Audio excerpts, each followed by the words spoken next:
What's up, good people? Holy guacamole. Word on the street is that most of us are at or beyond our capacity. Take comfort. We are in a natural process of creation. We are living in prophetic times. Across cultures, timelines, and geographies, we find a common story. A time when dark and nefarious forces would threaten everything that is sacred and essential to life. The people would be overwhelmed, facing an all-pervasive and persuasive system that has infected every fabric of our personal and cultural lives, seemingly leaving no way out. The great news is that this is not the first time that humanity has faced such overwhelming and seemingly insurmountable forces. The ancient Greeks called these moments kairos, the perfectly right moment for a complete transformation of our values, beliefs, our worldview, how we understand life to work, and our place within it. We stand at the perfectly right moment to metamorphosize the fundamental principles and symbols that we use to organize our lives to determine our daily actions, providing the opportunity to birth a new world and a new way of being, creating the world that we know is possible. The last time was the birth of our modern world. At that time, the Black Plague had swept and destroyed a third of Europe's population.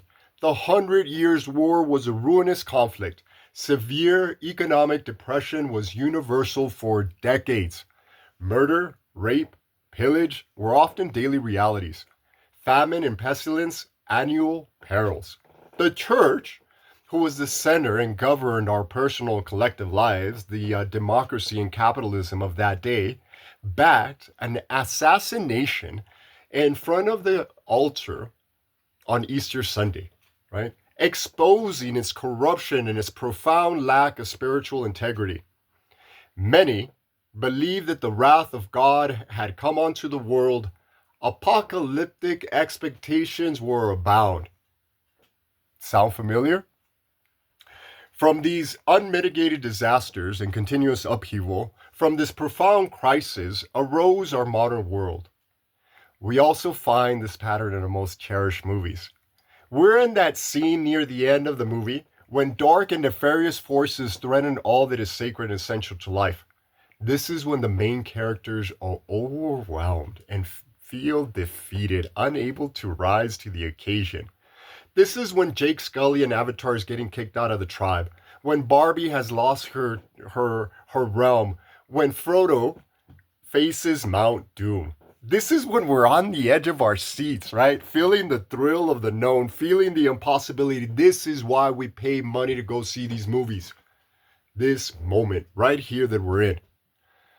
So, I am so grateful to be presenting a mythopoetic unveiling of our current times, to help you understand the root cause of our suffering, and more importantly, what is the most potent action for you to be able to meet your needs, to take care of your nervous system, to create a felt sense of safety so you can play your part in the 13.8 billion year cosmological love affair, helping us to turn the tide.